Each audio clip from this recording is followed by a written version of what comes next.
Hello కానమోకు కథావచనం మోహనవచనం పరిజ్ఞాన హితబాండం నిత్య చదువరి శ్రోతలకు ఆహ్వానం నమస్కారం. చదవదగనెవరు రాసిన తదుపరి చదివిన వెంటనే మరొక పలువురికి వినిపింపబూనిన అది ఏ పరిజ్ఞాన హితబాండమౌపో మహిళ మోహనవచనమై విరాజిల్లు. పరిజ్ఞాన హితబాండం లక్ష్యం ప్రతివారీ సమాచార హక్కు. ఆ స్ఫూర్తితోనే ఇప్పుడు ఏఏవి ప్రసాద్ విరచిత అంశంగా ప్రపంచానికి దూరమవుతున్న అమెరికా అనేటువంటి అంశాన్ని ఇప్పుడు మన కానమోకు కథ వచ్చిన శ్రోతలకు మీ కానమోకు స్వరంలో వినిపిస్తాను, వినండి. ప్రపంచానికి దూరమవుతున్న అమెరికా. ఇక వినండి. అమెరికా ఏకాకి అవుతుందా? డొనాల్డ్ ట్రంప్ అమెరికా అధ్యక్ష పగ్గాలు చేపట్టడంతోనే వాణిజ్య సుంకాలను ఎడాపెడా పెంచేశారు. బడుగు దేశాలకు ఆర్థిక సాయాన్ని బంద్ చేస్తున్నారు. యునైటెడ్ స్టేట్స్ అంతర్జాతీయ అభివృద్ధి సంస్థను మూసేసి దాన్ని విదేశాంగ శాఖలో విలీనం చేస్తాను అన్నారు. ఇప్పటికే ఆ సంస్థలో పనిచేసే కొందరికి ఉద్వాసన పలికారు. ఇటువంటి చర్యలతో ప్రపంచ యవనికపై అమెరికా పలుకుబడి పల్చనవుతోంది. యునైటెడ్ స్టేట్స్ అంతర్జాతీయ అభివృద్ధి సంస్థ యుఎస్ఎయిడ్ ప్రపంచంలోని పేద సంక్షుభిత దేశాల్లో ప్రజారోగ్య సంరక్షణ, వ్యవసాయం, మానవతా సహాయ ప్రాజెక్టులకు నిధులు ఇస్తుంటుంది. ట్రంప్ నిర్ణయంతో ఇప్పుడు అవి నిలిచిపోనున్నాయి. ప్రపంచ ఆరోగ్య సంస్థ WHO, వరల్డ్ హెల్త్ ఆర్గనైజేషన్, దాని నుంచి అమెరికా బయటకు వచ్చేయడంతో క్షయ, మలేరియా, ఎయిడ్స్ వాటి నివారణ, చికిత్సలు ప్రమాదంలో పడతాయి. భవిష్యత్తులో కోవిడ్ వంటి మహమ్మారులు తలెత్తినా వాటిని ఎదుర్కొనే ఆర్థిక స్తోమత WHOకు ఉండదు. ఐక్యరాజ్య సమితి మానవ హక్కుల మండలి నుంచి అగ్రరాజ్యం బయటికి వచ్చేసింది. పాలస్తీనీయులకు సాయపడటంలో నిమగ్నమైన ఐక్యరాజ్య సమితి సంస్థ UNRWA నుంచి అమెరికా వైదొలుగుతుంది. దీనికి సంబంధించి ట్రంప్ కార్యనిర్వాహక ఉత్తర్వులు జారీ చేశారు. దాంతో అసలు ట్రంప్ వ్యూహం ఏమిటి, ఆయన లెక్కలేంటి అనే ప్రశ్నలు వినవస్తున్నాయి. అప్పుల కొండను అధిగమించటానికేనా? నిరుడు డిసెంబర్ నాటికి అమెరికా రుణభారం 36 లక్షల కోట్ల డాలర్లకు చేరింది. జీడిపి ఏమో 27 లక్షల కోట్ల డాలర్ల లోపే ఉంది. ఫెడరల్ ప్రభుత్వం రక్షణ కన్నా అప్పులపై వడ్డీలు చెల్లించడానికే ఎక్కువగా ఖర్చు పెడుతుందనే ఆహాకారాలు వినిపిస్తున్నాయి. కోవిడ్ వేళ బైడెన్ సర్కారు ఏడాపెడా ఖర్చు పెట్టేసి ప్రజలకు ఉదారంగా చెక్కులు ఇచ్చేయడంతో జాతీయ రుణభారం మరింత పెరిగిపోయిందని ట్రంప్ పార్టీ ఆరోపిస్తుంది. కోవిడ్ కాలంలో ఉద్దీపన చర్యలపై బైడెన్ 3 లక్షల కోట్ల డాలర్లు వెచ్చించిన మాట నిజమే.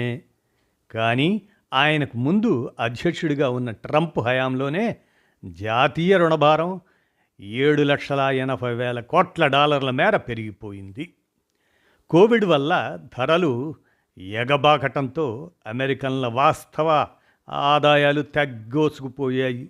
దాంతో ప్రభుత్వం అంతర్జాతీయ సాయానికి కోతపెట్టి డబ్బు ఆదా చేయాలని అమెరికన్లు కోరుకుంటున్నట్లు ప్రజాభిప్రాయ సేకరణలు తెలిపాయి. ముఖ్యంగా USAID ద్వారా అందిస్తున్న నిధులకు తగ్గ ప్రతిఫలం అమెరికన్ పన్ను చెల్లింపుదారులకు దక్కడం లేదని ట్రంప్ వాదిస్తున్నారు. ఆయన అధికారంలోకి వచ్చిన వెంటనే అన్ని రకాల అంతర్జాతీయ సాయాలను 90 రోజుల పాటు నిలిపివేస్తూ ఆదేశాలు ఇచ్చారు. ఇది ఐక్యరాజ్య సమితి శరణార్థి సేవలను దెబ్బతీస్తుంది.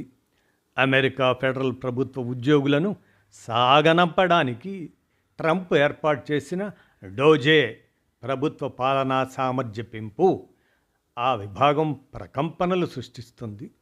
2025లో అమెరికా రుణభారాన్ని అదుపులో ఉంచాలంటే ఫెడరల్ లోటును $75,000 కోట్ల మేర తగ్గించాల్సి ఉంటుంది. ప్రభుత్వం తన ఉద్యోగులందరికీ జీతభత్యాల కింద చెల్లిస్తున్న నిధుల కన్నా ఇది రెట్టింపు మొత్తం. ఫెడరల్ లోటును డోజే కొద్దిగానే తగ్గిస్తుందని, అమెరికా అప్పుల కొండ ఏమాత్రం తరగదు అని నిపుణులు హెచ్చరిస్తున్నారు. అందుకనే ఫెడరల్ ప్రభుత్వం అమెరికా ప్రజలు స్వచ్ఛంద సంస్థలకు ఏటా రుణాలు గ్రాంట్ల రూపంలో ఇచ్చే $3,00,00,000 కొంతమేర నిలిపివేయాలని ట్రంప్ ఆదేశించారు. విదేశాలకు ఆర్థిక సాయం బంద్ చేసిన తరువాత ట్రంప్ ఇచ్చిన ఈ ఆదేశాన్ని ఒక ఫెడరల్ జడ్జి తాత్కాలికంగా స్తంభింపజేశారు. మరి కావాలనే దూరం అవుతుందా? అమెరికా అగ్రరాజ్య హోదా, దౌత్యం, రక్షణ, అభివృద్ధి అనే ముక్కాలి పీట మీద నిలిచి ఉంటుంది.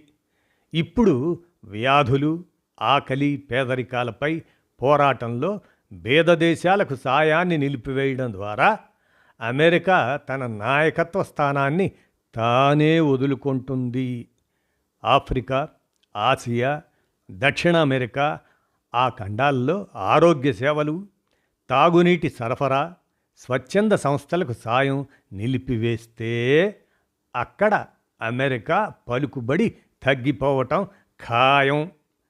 చైనా ఇప్పటికే ఆఫ్రికా, దక్షిణ అమెరికా ఖండాల్లో బెల్ట్ అండ్ రోడ్ ప్రాజెక్టుతో చొచ్చుకుపోతుంది. 2023లో 130 దేశాలకు యుఎస్ ఎయిడ్ $4,000 కోట్ల అందించగా అందులో $1,600 కోట్ల ఒక్క ఉక్రెయిన్కే అందాయి. ఇప్పుడు ఉక్రెయిన్కు సాయం నిలిపివేసి నట్టేటా వదిలేస్తే ఇతర ఐరోపా దేశాలు అమెరికాకు దూరమవుతాయి. రష్యా, చైనాలకు ఇంతకన్నా కావలసింది ఏముంటుంది అని అమెరికన్ మేధావులు ప్రశ్నిస్తున్నారు. ట్రంప్ చర్యలతో అమెరికా పొత్తులు దెబ్బతింటాయి. అమెరికా భాగస్వాములు ప్రమాదంలో పడతారు. శత్రువులు పరమానందభరితులవుతారు అని యుఎస్ ఎయిడ్కు సహాయ నిర్వాహకుడిగా పనిచేసిన మైకేల్ షిఫర్ హెచ్చరించారు. అమెరికా ప్రపంచానికి దూరమైతే ప్రపంచము అమెరికాకు దూరమవుతుందన్నది విశ్లేషకుల మాట అని అంటూ ఏఏవి ప్రసాద్ ప్రపంచానికి దూరమవుతున్న అమెరికా అనే అంశాన్ని అందజేయగా, ప్రపంచ విజ్ఞానం శీర్షికన మన కానమోకు కథావచనం శ్రోతలకు మీ కానమోకు స్వరంలో ఈ అంశాన్ని వినిపించాను. విన్నారుగా, ధన్యవాదాలు.